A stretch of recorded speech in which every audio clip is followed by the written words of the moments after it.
Hello दोस्तों, मैं विवेक माहेश्वरी स्वागत करता हूं आपका मेरे यूट्यूब के चैनल पर। आज कोई ऑडियो लेक्चर नहीं है, बल्कि आज केवल ये बताने के लिए कि आरएस में आप कैसे पढ़ें और क्या पढ़ें और कितना पढ़ें, और ख़ासकर प्री को ध्यान में रखते हुए ये बनाया गया है। जिसके अंतर्गत शुरुआत में हमको क्या करना चाहिए और हमें कौन कौन सी किताबें पढ़नी चाहिए और किस किताब पर हमको विश्वास रखना चाहिए और रखा जा सकता है, ये हम देखेंगे। चलिए शुरुआत करते हैं हम लोग। राजस्थान प्रशासनिक सेवा आरएस परीक्षा का खौफ हमारे अंदर इतना बैठा दिया गया है, जैसे मानो लगता है कि कोई आज तक इसे पास ही नहीं हुआ होगा।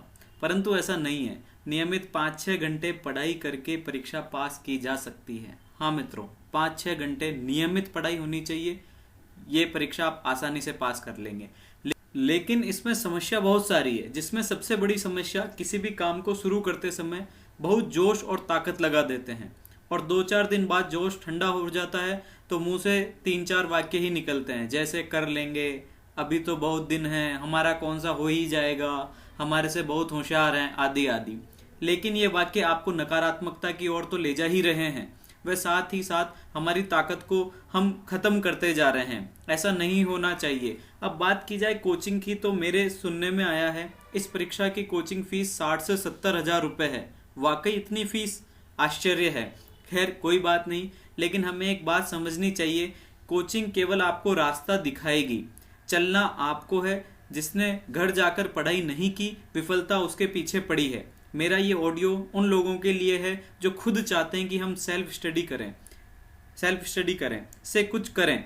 तो उसके लिए कुछ बातें हमें ध्यान में रखनी चाहिए, जिसमें 10 पॉइंट है। पहला, नकारात्मकता से हमेशा दूरी बनाए रखें। दूसरा, हमेशा मोटिवेटेड रहें कि मैं ही करूंगा भले ही कोई करे ना करे। तीसरा, एक निश्चित टाइम टेबल बनाएं।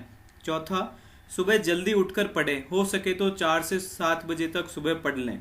पांचवा, आजकल देर रात तक पढ़ने का जो चलन बना है वो बहुत खतरनाक है, क्योंकि हम ना तो सही ढंग से पढ़ पाते हैं, वो पूरे दिन भर की बातें हमारे मन में घूमती रहती है। छठा, सबसे बड़ी बात पढ़ने के तरीके की। कितना मजा आता है ना, बिस्तर पर लेटकर आराम से पढ़ते रहते हैं, है ना? कितनी शांति मिलती है। ये शांति ही मन में शांत भावना पैदा करती है और नींद को जल्दी बुला लेती है। अपने आप को सुधारें, कुर्सी व टेबल का इस्तेमाल करें। सातवां, बिना नोट्स कुछ नहीं हो सकता है। यदि आप एक पूरी किताब पढ़ लें तो यदि आपसे पूछूं कि बीच में से कुछ भी उठा के पूछ लिया जाए तो आपको नहीं आएगा। 100 में से 99 लोगों को नहीं आएगा। क्यों? क्योंकि हमने केवल ऊपर ऊपरी तरीके से उसको पढ़ा है। आठवां पॉइंट, अपनी ताकत को पहचानें। वह किसी भी कीमत पर अपनी कमजोरी को अपनी ताकत बना लेने की ठान लें।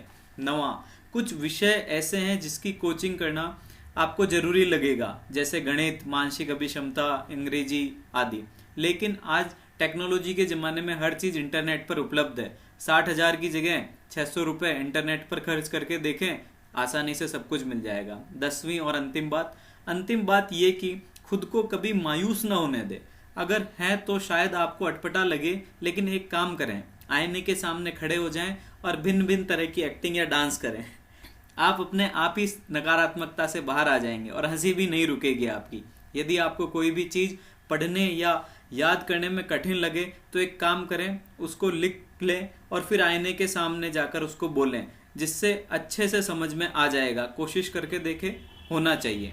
अब बात करें आरएस प्री की किताबों की, तो निम्न किताबें आप पढ़ सकते हैं। किताबें बहुत है, परंतु अपनी किताब पर विश्वास रखें और उसे बार बार पढ़ें। ज़्यादा किताबें पढ़ने से ज़्यादा दिमाग डाइवर्ट होता है, इसलिए एक ही किताब को बार बार पढ़ना ज़्यादा उपयुक्त रहेगा। सबसे पहले बात करें राजस्थान का इतिहास, कला, संस्कृति। आप इसके लिए सिखवाल या लक्ष्य में से एक ले सकते हैं, पूरा कहीं पर भी आपको नहीं मिलेगा। हुकुम चंद की किताब भी अच्छी है। दूसरा, प्राचीन भारत, टाटा मैग्रो हिल की बुक या अरिहंत ले सकते हैं। तीसरा, मध्यकालीन भारत, अरिहंत की किताबें अच्छी हैं। चौथा, आधुनिक भारत, एस चांद की किताबें अच्छी हैं।